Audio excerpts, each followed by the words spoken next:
was on AIM every day like, what's up, you guys? I named my hermit crabs Steven Tyler and Joe Perry, and that's not a fucking joke. I had hermit crabs when I was like 11. I named them Steven Tyler and Joe Perry. For why? I don't know. Because I went to Disney World too many times, and I got my brain scrambled on the rock and roller coaster. Dude, where are you? Pick up your phone. I'm going to a summer party tonight, and you're obviously invited, so call me back. Okay, I love you. Bye.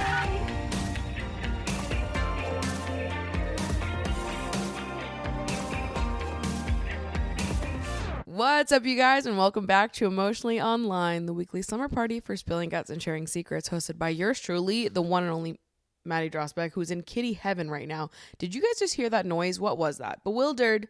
You better not be making a mess over there, bunny. I really can't see what you're doing. My newest foster kitten, he's not really new. I've had him for 2 to 3 weeks now. He is a hoot. All right. His name is Bewildered. And he has been running around this apartment like mad these days. He and Mango have met. They're buddies. They've been really getting along. It's quite sweet to watch Mango play with him. But sometimes he out crazies her and she just wants to sit here. And I feel like sometimes Mango will look at me and be like, I don't know what the heck is going on. Like, she looks to me like there's no way this is happening. She's such a diva and I love her. But Bewildered is knocking over some of my stuff and biting everything that he can get his paws on. He's going to fight the plastic tree right now. Dude, it's nothing. What are you doing? How about we relax? Why don't you come here and relax with me, huh? Hey, mister. He's not listening to me. He doesn't give a fuck. Now he's going to tear up my couch too. Whatever. That's fine. I don't care. Bewildered. Fuck. This is what you sign up for. This is what I'm okay with. I've accepted it. He is so cute, so sweet. We're preparing him for adoption right now. So he won't be with me for much longer. Hopefully he'll go to his forever home as he should. And until then, he'll be creating havoc in my living room, which maybe that's a fitting vibe for this week. Oh my God. You guys, I'm so excited to tell you about everything. Mayhem release week. What? I'm so excited to talk about this. Mayhem release week.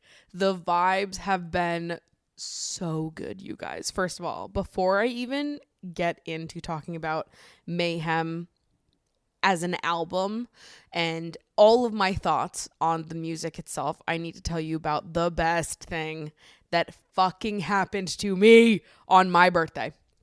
Starting 28 off on such a good note. All right.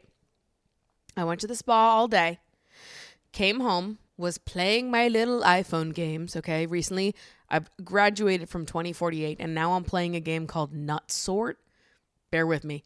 Nut Sort. It's a game where you are sorting nuts based on colors and you have to move them from different bolts. But you can only move them onto a different bolt where the nut is the same color. It's like a strategy organization game. I don't know what the fuck is wrong with me. My brain is broken. That shit's fun as hell. So I lay in bed. I'm hitting a little nut sort. I'm having a great time. I go and check my emails right before my eyes are about to flicker shut. And I see an email in which the title is Lady Gaga SNL. And I see that. And I say, now what is that? Now what could possibly be going on there? That's kind of crazy to read those words in my email inbox. Cuckoo bonk, some would say. Some have said. So I click and I open it, terrified of what's on the other end. And I discover that it is a lover girl that works at SNL asking me if I would like tickets to go see Lady Gaga. She hosted, double duty, hosted and musical guest that weekend. I was losing my mind. I was like, is this real? Or is someone punking me? Because if it was a punk, that was the meanest shit that anyone could have ever done to me. Turns out, 100% real. I went and got to see Lady Gaga on SNL. How crazy is that? I couldn't believe it. This is like one of the coolest things that's ever happened to me in my whole life, especially in the 10 years that I've lived in New York. This is like one of the coolest experiences ever. Number one, I've never been to SNL before. And honestly, I just accepted that I probably never would. In my head, I was like, it is so hard to get tickets to SNL. Like, you enter the lottery and maybe you get selected for it, maybe you don't. So many people enter that lottery. So like, what are the odds? And if you're not going to do the lottery, you have to do the standby line. And people literally camp out for SNL for days. So I'm like, when am I ever going to do that? Like, I've got a job. You know what I mean? I'm like, I'm probably not going to do that. I'm probably not going to camp out for several days. Odds of me winning the SNL lottery are pretty slim. If there was ever going to be an opportunity for me to go to SNL, it was going to be something like this. Something where the stars just fucking aligned. Someone somewhere was looking out for me and said, you know what? Maddie would love this. And Maddie did love it. Maddie loved it more than she's ever loved anything in her whole life. Oh my God. So not only was it incredible to see Miss Lady Gaga host SNL, it was also just so cool to see SNL and to see like the behind the scenes of it all, the moving parts of it all. I was so impressed by what a like tight operation they have going over there. It's also impressive to me how much they're able to do in such a small space. I always envisioned the SNL studios to be much bigger than they actually are. That bitch is small. And like, because obviously they have the main stage where the host comes out and the band is playing. And then I don't know if this is for every show, but I'll tell you what was there for the Gaga show. So we had that stage, which was in the dead center, which is where our seats were. Our seats were in front of that stage up on the risers. To the left of that stage is another stage, and this is where Gaga performed Abracadabra and Killa.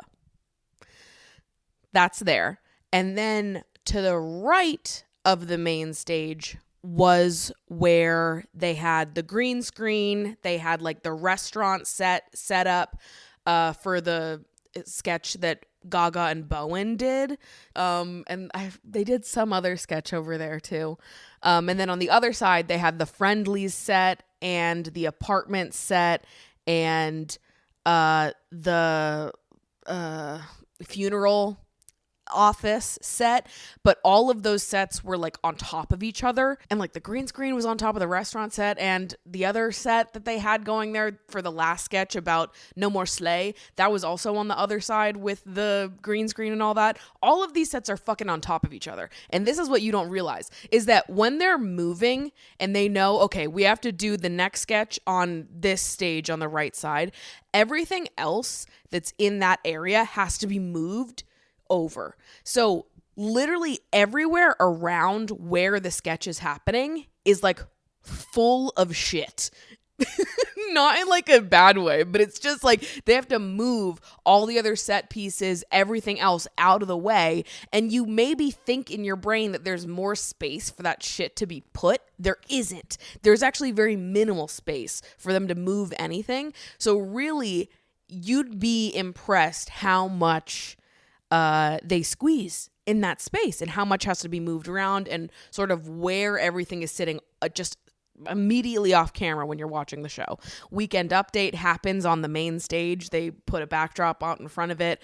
The opening political bit they did with Mike Myers also happened on the main stage with just a wall put in front of it.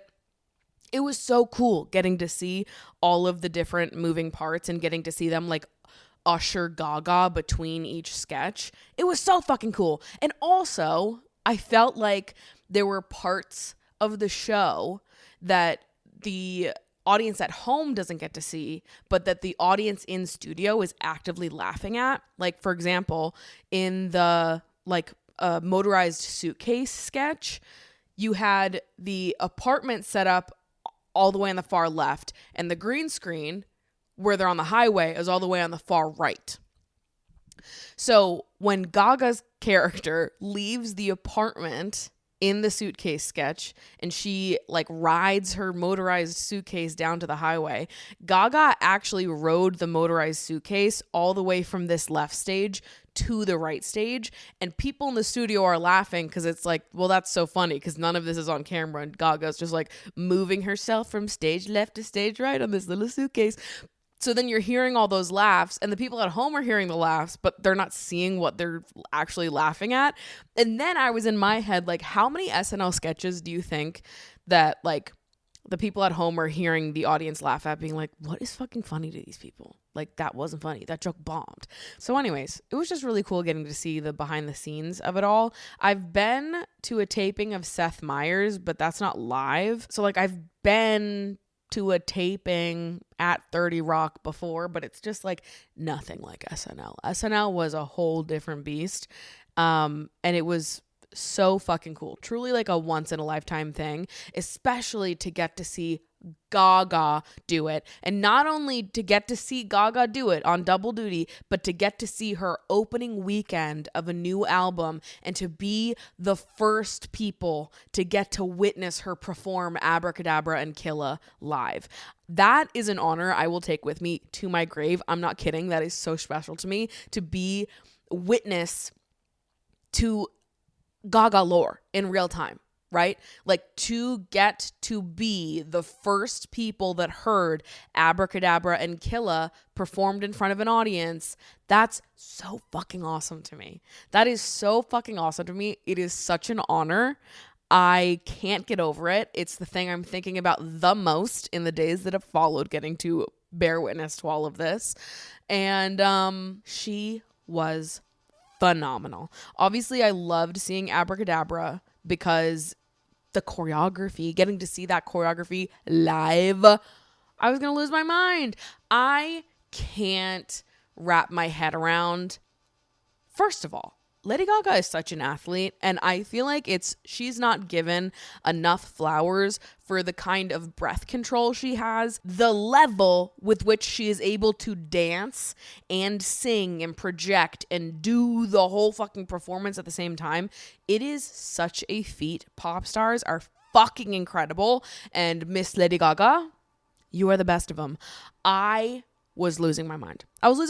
And then Killa, which my prediction was that she was going to do Abracadabra and then one new song off the album. I was hoping for Perfect Celebrity. I felt like she was going to do Garden of Eden. She does Killa, totally separate direction. I was stoked on it. Loved that choice. And when she started banging on those drums and she started doing her weird girl shit and going full rock star Gaga on us, I was ready to scream. I was pulling my hair out. When Gaga takes the mic and starts screaming in Killa, it was like a baptism. I ascended planes. I started astral projecting. Like, I haven't returned back to my human form since. I need you to understand this. And I'm not begging for help. I want to remain here. I was in another dimension. I love how passionate Gaga is and how it just permeates through every creative decision she makes. I love how much of her she pours into her music and her performances and everything. I just think that she is and always has done something that the other girls are not. So getting to witness Abracadabra and Killa live was life-altering to me, deeply and truly. And then after SNL, we actually got invited to the after party as well, which shout out to fucking Peyton. Peyton, Lover Girl of the Year award goes to you. I'm calling it now. Peyton, Lover Girl of the Year. That's it. No end of year Lover Girl award needed. Peyton just won the title right now in March. Whoa. Crazy. Way ahead of schedule. But Peyton got us on the list for the after party too. And so this was crazy. We walk over to where the after party is, and there are barricades of fans and paparazzi waiting outside the door of this after party place because they all know that Gaga is coming and they got their vinyls ready. And we started walking closer up to it, and my friend August was with me, and I was like, are we supposed to walk through that? In my head, I was like, that's crazy. That is bananas.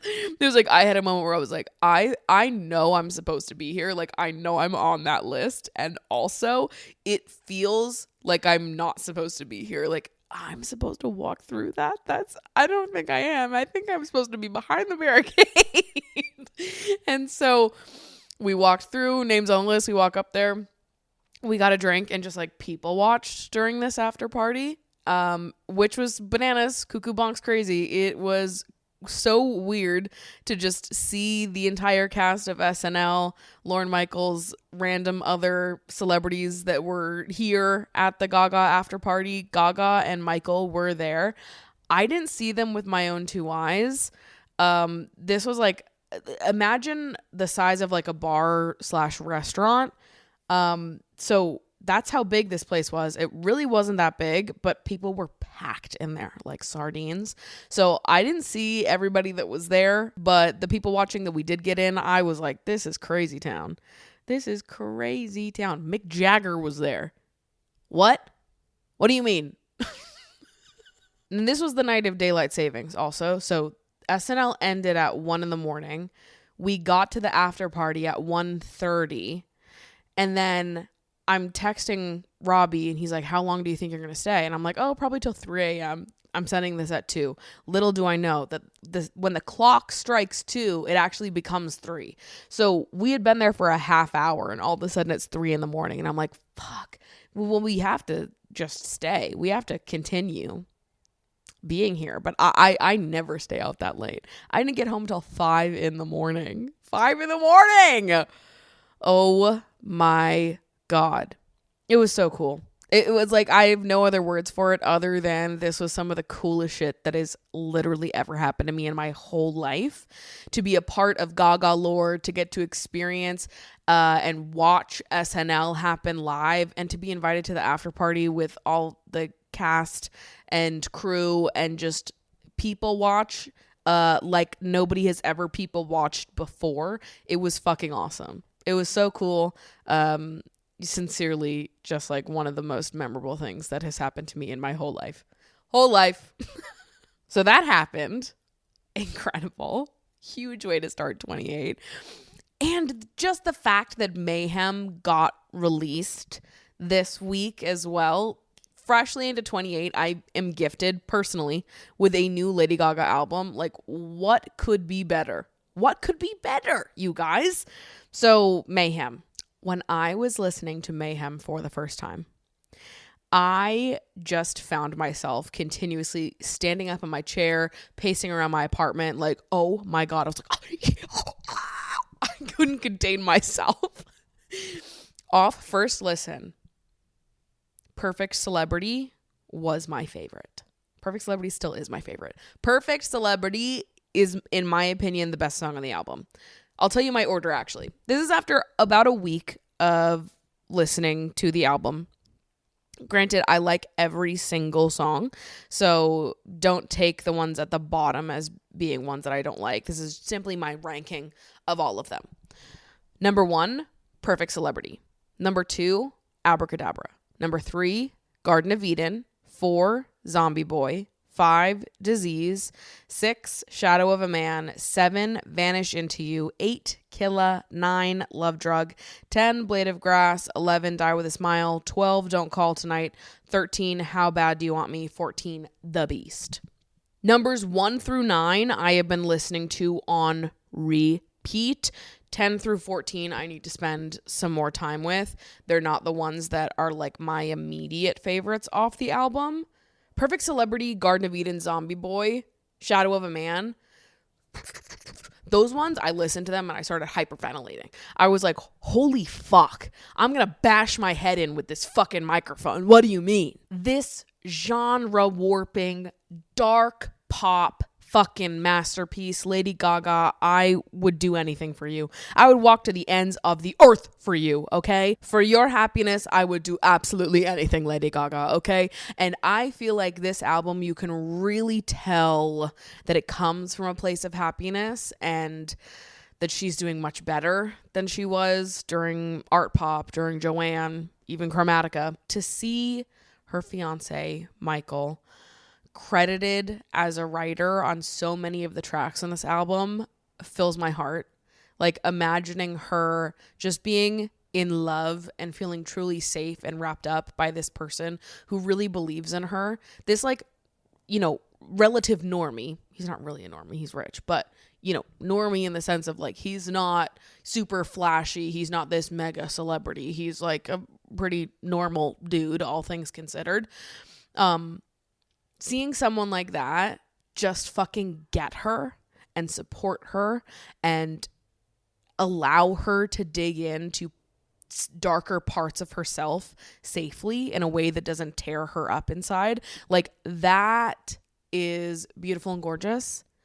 And it has created something beautiful and gorgeous. And I love it. This is without a doubt my favorite album since Art Pop.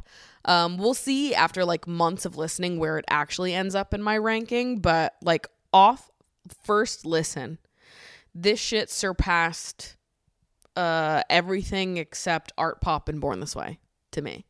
My top 2 albums are Art Pop and Born This Way. Mayhem could pass both of them, could pass one of them. I don't know. All I know is it's top 3 for me. Mayhem is my favorite album since Art Pop. Top 3 of all time. No questions. It is phenomenal. She gave us exactly what she told us she was going to give us. And I love seeing her explore so many different sounds and just play with the mayhem of it all. Obviously, I love and lean towards rock Gaga, Perfect Celebrity, 9 Inch Nails Gaga. Loving that. Need so much more of that, personally. And I was watching Anthony Fantano's review of Mayhem, and when he was listening to Killa, he was like, this sounds like Prince on crack. And I was like, what a compliment. What an absolute compliment to listen to Killa and be like, this is like Prince on crack. The production is mind-blowing. It's fucking incredible. And the whole thing just feels like a real like embrace of where she's been, of her legacy, and like an exploration of similar themes, but now through the lens of like having the kind of safety and comfort and love in your life to allow you to explore the dark parts of yourself without losing yourself in the process. I love that. I feel like you can really feel that on this album, and I just couldn't be happier for her and prouder of her. She is my whole world.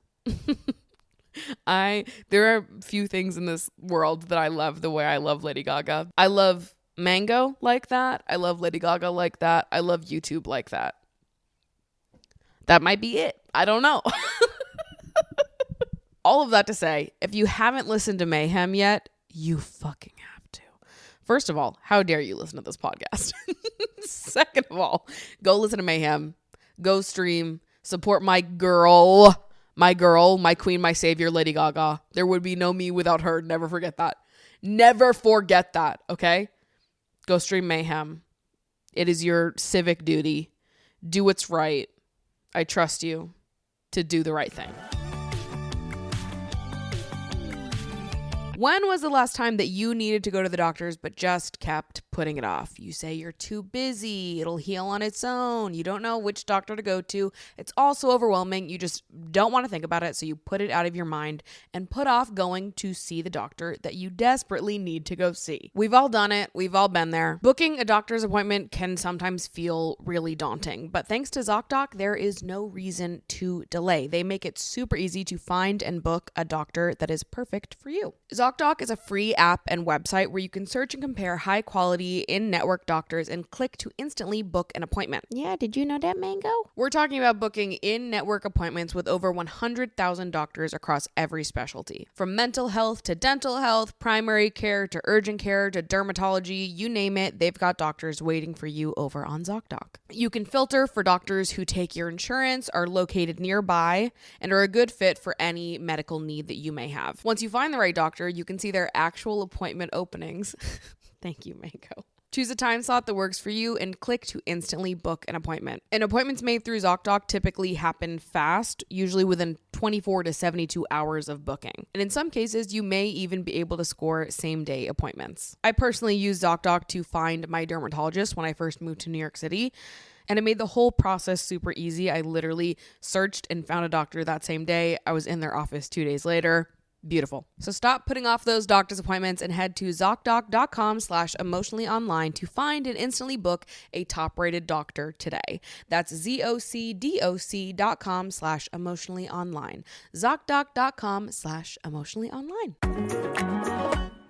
All right, we all know about Subway Takes, right? This Instagram account, TikTok account. They sit down with people on the subway, basically ask them for a hot take. Kareem, the host, either 100% agrees or 100% disagrees and asks them for their reasoning for, why their take is what it is. I saw a take this week that I personally 100% agreed with. And I thought this person was honestly so brave for saying it out loud, that their bravery and courage has inspired me to say something out loud, to share a bit of my own lore with you. That maybe I feel like maybe if it comes from my mouth, that I actually might be able to sell this because I'm not sure that any of you would perceive me like this, which I think is going to be huge for my argument, okay? The video that I saw on Subway Takes, the take was that Disney World is for adults too. Okay? Hold your horses. Hold your fucking horses, people, okay? Because I have some words to share in defense of Disney adults. I know. I fucking know. And you might be shocked to learn that I am also someone who has found myself at Disney World multiple times in my life, over 10 times in my life, maybe even over 20 times in my life. I don't know how many times I've been there. I just know I've been there a lot, that we went there every year growing up. That was our only Philly vacation that we took, was to go to Disney World. I didn't leave the country until I was fucking like 19. Okay. I have a deep love of Disney in my heart because of how important it was to me as a child. I think that we as a people largely accept nostalgia as being a motivating factor in why we like things. But for whatever reason, when it comes to Disney, people get real weird about it. And suddenly they don't give a fuck that you love going to Disney if you're an adult because of the nostalgia factor. They're just like, oh, you're a Disney adult, you're freaking weird, whatever. Okay. And how many things do you do because you're nostalgic about it? That's number one. Number two, it's an amusement park. It's an amusement park the same way as any other amusement park. Now, I understand that they're getting rid of the rock and roller coaster, but do you understand how that ride altered my brain as a 12-year-old? You need to understand that you're talking to ex Aerosmith Queen X right now, okay? That was my AIM username. I was on AIM every day like, what's up, you guys? I named my hermit crabs Steven Tyler and Joe Perry, and that's not a fucking joke. I had hermit crabs when I was like 11. I named them Steven Tyler and Joe Perry. For why? I don't know. Because I went to Disney World too many times, and I got my brain scrambled on the rock and roller coaster. We're gonna need a stretch. Make it a super stretch. Like, sorry, I was fucking cool. I was an 11-year-old fucking with Aerosmith because Disney World made me fuck with them. All right? And that ride, if you've never been on it, you don't fucking know, okay? But that roller coaster is fucking intense. One of the best roller coasters I've ever been on, in my opinion, because how fun is it? Number one, you go from like 0 to 100 in a matter of 2 seconds. Hugely awesome. 2, you're doing a bunch of loop-de-loops in the dark listening to Love in an Elevator. Who's gonna hate that? Who's gonna fucking hate on that? And then you pull up to the end and there's an Aerosmith gift shop. Do you understand how much Aerosmith merch I had as a child because of the rock and roller coaster? And now I know every single Aerosmith song by heart. Now they have a lifelong fan out of me. What the hell? All because of Disney. That's fucking cool. That's fucking sick. Some of y'all that have never been to Disney think that Disney is a bunch of children's rides. The kids can't even ride half the rides in the goddamn park. All right? Splash Mountain, don't even try it. Runaway Railroad, don't even try it. Mount Everest, you can suck a fart on that one, brother. You're not getting on. All right? You try to take a child on Dinosaur, they're coming back traumatized. Like, Some of the park is for children, all right? The Winnie the Pooh ride, the Peter Pan ride, the ones where you just sit in a cart and look around at things, fine. The kids can have those ones. But so much of the rest of the park is not for them. It is for teenagers at the youngest, adults at best. So what the hell are we talking about? And number 3, and this was a point that they cited in the Subway take, which is that what child do you know has enough money to go to Disney? Who? What child can afford that? Unless they have been unfairly put to work on youtube.com by their parents. What child can afford to go to Disney World? All right? Their parents are paying. The adults are paying. And therefore, Disney World is for adults too. Also, they wouldn't supply Epcot with that much alcohol if it wasn't for adults. Drinking around the world, brother. I'm about to have 3 margaritas and then hit fast track. All right? Actually, make it 4 margaritas and then I'm going on Mission Space. All right? And I'm going on the hard line. I'm going on the scary line. We're taking off the guardrails. We're going cuckoo bananas. Right? And I don't care that the lines are long. I really don't care because half the fun is getting to experience how cool the inside of the lines are. That's something that Disney does great, right? A lot of amusement parks are just boring, just waiting in a queue. No, Disney's lines, oftentimes, they're pretty cool. They've got a lot of stuff to look at, a lot of things going on, a lot of like immersion into the world of whatever Disney related movie or show or character that the ride is about. It's kind of sick, actually. It's nice to be immersed in things. And also, I kind of enjoy just waiting in line and getting to talk to the people I'm with and just enjoy the whole theme park experience. I like theme parks. I like going to parks. I like roller coasters. I like thrill rides. I like Tower of Terror. I like non-thrill rides. I like rides that are just pretty to look at, that are like cool. I like looking at the animatronics. I do. I think it's awesome. I'm like, who made this? That's pretty cool. I come from Disney, people, okay? My siblings live in LA. They go to Disneyland all the goddamn time. So I have been there a few times as well when I go to visit them. But Disney World is really where my family went as a kid. Now, the first thing that people say in response to this shit, and Kareem did it in the video too, is to be like, if you have to choose between Disney World and Paris, who the fuck is picking Disney World? And here's the thing, you don't have to pick. ¿Por qué no los dos, you idiot?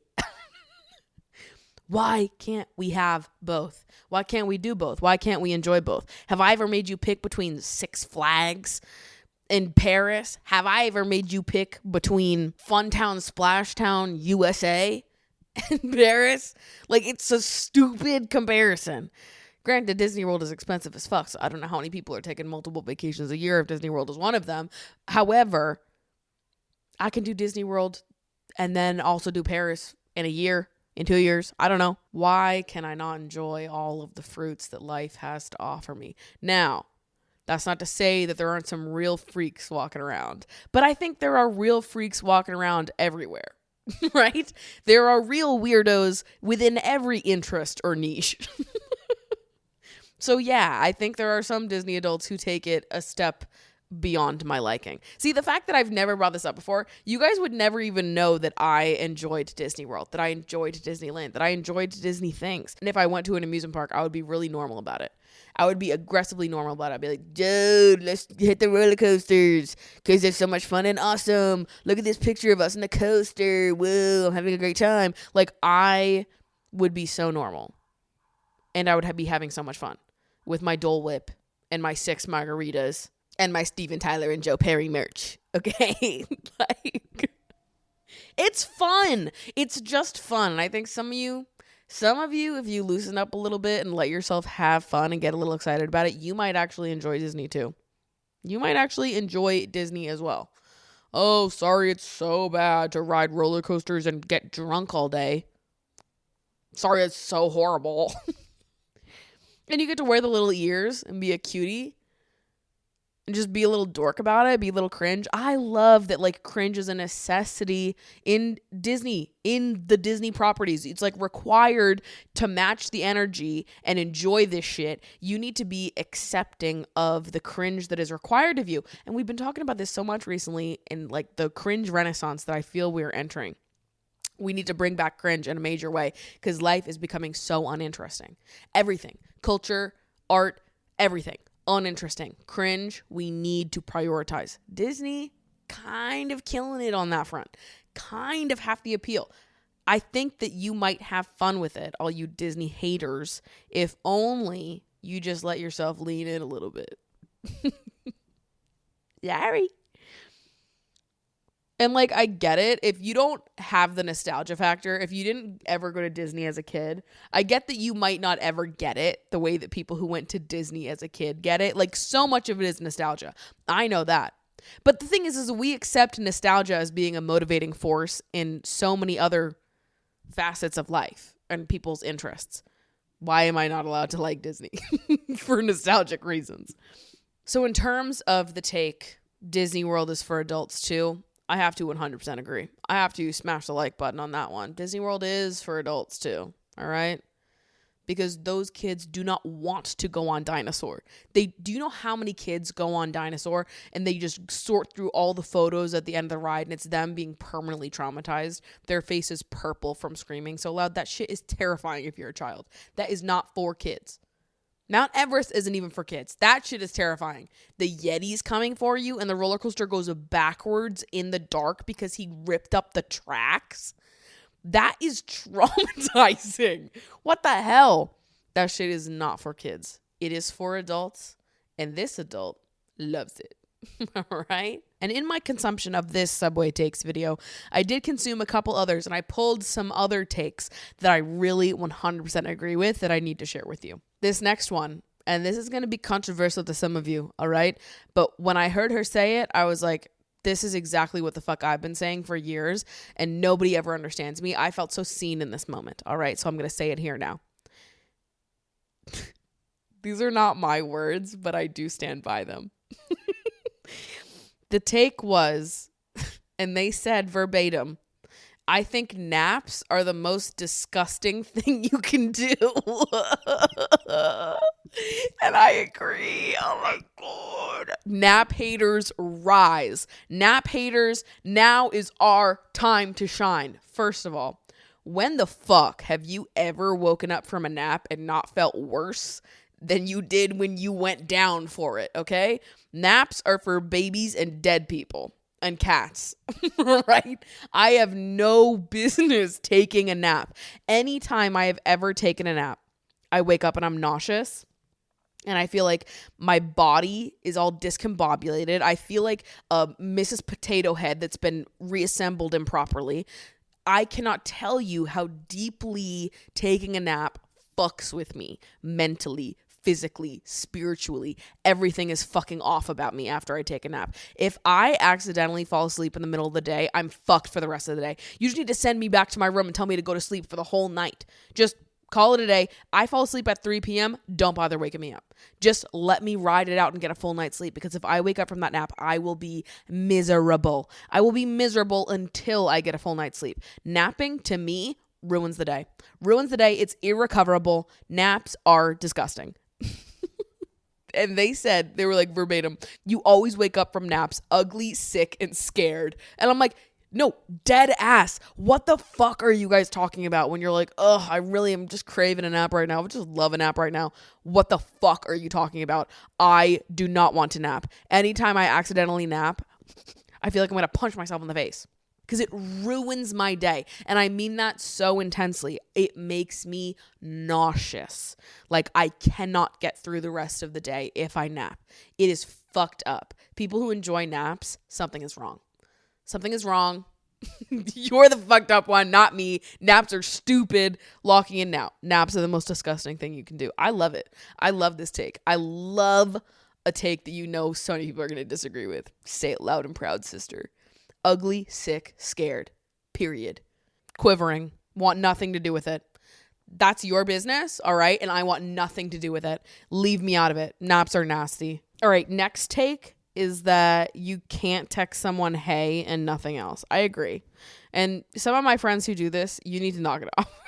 Do not text me hey and nothing else. I'm just not going to respond anymore. If someone texts me hey and nothing else, I even think it's mean to send hey and then like type a long follow up, but then you let the hey simmer there for more than like 3 seconds. You know what I mean? Like if you're gonna, some people will send hey and they like separate all their text like hey and they're immediately typing another text. But some of you take too long to type out that text. So the hey lingers there and for 60 seconds I'm having a panic attack. Like what is going on? I'm kidding. I'm being dramatic. But you get what I'm saying? Like you need to come at me with the juice. You need to come at me with your information, with your question, with your proposal. Whatever it is, come direct. Because when you don't, it's just unnecessarily stressful. Do not text me hey and nothing else. That is crazy. That is crazy. I'm not responding to that anymore. Unless you're like my mother, my grandmother, or my sister, do not text me hey and nothing else. The other thing that they said was when you text people like, oh, what are you doing on Friday? But you don't tell them why you're asking them that, which to be honest is not really a take I feel super strongly about because I don't hang out with people that I don't want to hang out with. You know what I mean? Like if one of my friends asks me like, oh, what are you doing Friday? I'm fine with that being vague because there's no one in my life, in my like close proximity that I don't actively want to hang out with all the time. I would stare at a wall and watch paint dry with my friends. Like I would do anything. I would do even shitty activities with my friends. Maybe if you were someone who had like a lot of acquaintances in your orbit, maybe you were like a part of this like really absurdly large friend group where you didn't really know a lot of people or you didn't really like some of the people, and then you're like constantly being asked to make plans with people you're not really that close with, then I would understand. But I feel like if someone's asking me to make plans, it's because we've already established a certain rapport with each other, in which case I'm sort of like, they can ask me to do anything. And also like, I do not feel bad saying no to things that I don't want to do. And maybe that's the key part of it all. Like if someone asks me to do something and I don't want to do it, I don't feel bad saying, actually, this is not really my speed. I think I'm going to take a night to myself. I need to prioritize my alone time this Friday instead. I don't feel bad doing that at all. I don't think anyone should. But also, this is the relationship I have with my friends. Like, I know that my friends wouldn't be offended if I said I needed to have a night to myself on Friday. Can we rain check? You know? None of them would be mad at me. So that plays a role here too, I guess. I understand it in theory. I just don't have any personal applications for that. So I don't care if someone asks me, what are you doing on Friday? And doesn't follow up with what the specific thing is. But I understand why a lot of other people might have an issue with that. All right, next take I saw that I liked. They said going to heaven would suck. And I like this take because I am someone who doesn't really believe in heaven or hell in like a serious way. Maybe I do. Maybe I don't. I don't know. I'm someone who's always felt like, who's to say? Who knows? Like, I'm open to many possibilities. You could convince me of anything, basically. I have a very moldable brain when it comes to like the afterlife and what happens after you die. I think the thing that I've always liked is just the idea that whatever happens when you die is what you believe happens after you die. So if you think there's going to be nothing, there will be nothing. If you think there's heaven and hell, there will be heaven and hell. If you think that you're going to, be a ghost that floats around the world and haunts the shit out of people, then I think that can be true too. I definitely do believe in like some kind of afterlife or higher power, higher level of existence. I don't know. I'm not religious, but I'm agnostic. Like, I still believe in a little bit of it. Obviously, I am a spiritual person, very interested in tarot and things like that. And I think the thing that makes me buy into things like that is like the idea that my family members that have passed before me could be having some type of role in protecting me and guiding me and sending me good things. I like that idea. That feels very comforting to me. So I do like the idea of when I die, there being like a window of time where I can still connect with my family members and friends that are still alive and like help guide them. But I want there to be a cap to that. You know what I mean? Like my grandfather died a couple years ago, and I always feel like or I trust that he is playing some role in protecting me and guiding me, keeping me safe, making sure the things that enter my life are really meant for me. Like there's some part of me that really does trust that he is looking over me. And I love that. And that feels really comforting to me. And also I would feel more comforted to accept the idea that that has an end date. And that, like, when I die and, like, he's not going to stay around forever, he will stay around as long as he is needed. You know what I mean? And then when all of his, like, direct relatives and friends either pass on or no longer need his guidance, then he will get to move on to his next life or this next era or whatever. I don't love the idea of just, like, being sent to a different place and having to exist there forever. And I think the idea of heaven is like, well, once you go there, you're just there. You're in heaven forever and everyone can find you, and that's just where it is. That seems like terrifying. And that's what this person was saying. We're like, heaven would suck. You're just fucking stuck there forever. Like, what the hell? And I was like, no, that's so real. Like, I like the idea of there being an afterlife, but with, like, some levels to it that you have to move on from. The same way we have to move on from this life. I want to believe that wherever we go after this, we have to move on from that too. We just don't know for why or for what yet. But I do like the idea of, like, being guided or protected by the people who came before me. And then maybe you get a new life. Maybe you're reincarnated after that point. I don't know. I do like that though. I think that's the stuff that sits the best in my body, that I feel like the most actually comforted by. I think I often feel more comforted by the idea of my family members that have passed on looking after me versus, like, a higher power. I never really loved the idea of, like, a path that had been pre-laid out for me. Like, a whole concept of God's plan I've never liked. I've always, since I was a kid, been like, what? No. He doesn't know more about me than I know about myself. I hate that. It just doesn't feel comforting to me to be like, oh, and it's all predetermined. And it's all a part of this larger plan. Even the terrible things that happen. This freak wants me to go through it. No offense, if you are real. But you know what I mean? Like... I think I've always just questioned that, and I haven't found a lot of comfort in that. I do find comfort in the idea of a higher power, but I don't find comfort in that higher power having full control over my path or my destiny. I want to believe that I am, like, fully autonomous in the decisions that I'm making and that nothing is predetermined, but that I could be receiving guidance or support, clarity, safety, protection from relatives of mine that have passed on. Does that make sense? That's kind of where my brain has always sat with all of it. I'm, like, open-minded about things existing that I can't prove or that I can't see, which I think a lot of people aren't receptive to that at all. People who are, like, totally, like, not spiritual people don't buy into any of it on any level. I'm not like that. I buy into a lot of it, actually, just not in the, like, parameters that people, you know, maybe religion is, or at least Catholicism, which is how I was raised. But not really, because when my brother transitioned, my whole family left the church, and fuck that. My family was never really that religious. We went to church, like, once a year. It just, whatever, not been a huge part of my life. I did get confirmed though and went through all, like, the Catholic schooling as a kid. Anyways, I think I like the idea of some of it. The afterlife, higher powers, believing in things we can't see or can't tangibly prove. I believe in a lot of that because it feels silly not to some level. I'm like, to believe that the only things that exist are things that we can see with our eyes or, like, tangibly prove just feels, like, silly. Of course there's more. Of course we aren't the smartest things out there.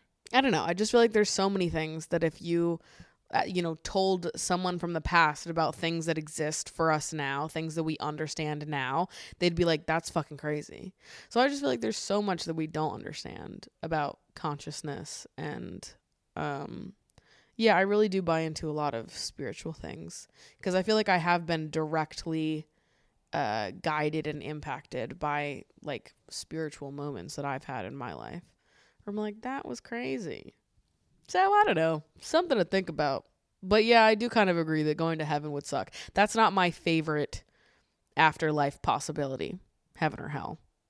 Also, like, I just feel like the idea of labeling someone good or bad is like so, that's too black and white, and life isn't black and white. Everything requires more nuance, and it's just like, okay, then who's going to hell? How do you decide who's going to heaven or who's going to hell? Because what I would say is different than what this person would say or what that person would say. And people are like, well, it's what God says. Did you repent for your sins? But only fucking some religions believe that. Some religions are like, once you do this, you're fucked. You're going to hell, period. And I'm like, I just don't like the idea of hell. It's too like black and white. I mean, I think there's some things that we can all agree are like fucked beyond belief. Right? These people that commit like heinous, like evil, unspeakable crimes, those people can go to hell. But like for a lot of life, it's not like so black and white. You know, people aren't cold blood murderers. There's more people that are, you know, mixtures of good and bad. So where do they go? They go to heaven? They go to hell? I don't know. Do you know? Does anybody know? I just feel like if you were going to convince me that there was like a singular higher power, which I don't know that I believe in, if you were going to convince me that like there was like a singular God, a singular higher power, I don't think that that higher power would have such rigid ideals on goodness and badness. I want to believe that they'd have more emotional intelligence than to sort people as being this or that. You know, like I don't want to believe that I have a higher emotional intelligence than the higher power. You know what I mean? Like, but that to me is like, if you're sorting people good or bad, I feel like that's to me like, okay, your emotional intelligence is maybe not where it needs to be. And then I start judging the higher power. Like, that's no good. I'm not buying into it now. You've lost me. I don't know. I'm just spitballing here. Just throwing my ideas at a wall. If you hate it, just ignore me. But this is what I think about. Because I am quite spiritual. And I believe in a lot of that. And also, I feel like maybe I believe in it in a more abstract way. And I believe in higher powers, or like probably more just like relatives that have passed on guiding me and protecting me and sending me guidance and clarity and all of that. I believe in that more than I believe in like a singular God or higher power in that sense. It also just feels better for me. Anyways, heaven. Would it suck? Would it not suck? That's what we're here to find out. All right.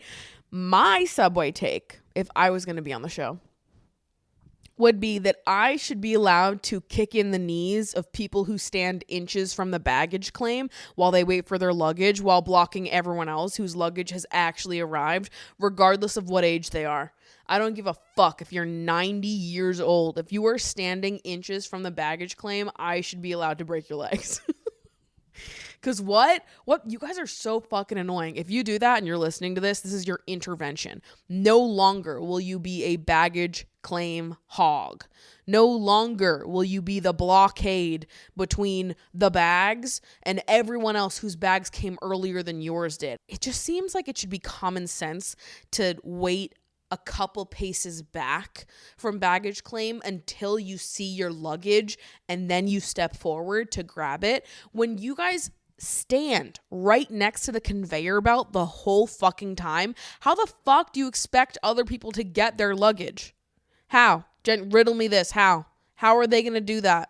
All right, guys, this feels like kindergarten level shit. Let other people get the stuff before you. Make room for other people, little Joey. Like, it seems ridiculous that you would even have to tell adults to move out of the way and wait their turn for the fucking baggage claim. That shit is so fucking annoying. So fucking annoying. Some of you are this close to getting beat up on a day-to-day basis and you don't even realize it. So with that, I'm going to actually throw it on over to the post show where I'm going to be taking you guys through a few more of my personal hot takes. So if you're interested to know more of what's going on in this beautiful mind of mine, head on over to the post show on Patreon. And if not, I will see you beautiful people in next week's episode. Also, I am planning an upcoming virtual Lover Girls movie night for anyone. Whether you are a patron or not, this is going to be available to everyone. So be sure to follow the Lover Girls HQ Instagram for more information on the virtual movie night if you'd like to watch the movie with us. Movie is being decided by the patrons. So we'll see what it ends up being. Info will be posted soon enough, and hopefully we'll get to have a little movie night, chat with each other while we watch a piece of gorgeous, gorgeous, beautiful cinema. All right? Love you guys so much. Thank you so much for listening, and I will see you in next week's episode. Bye.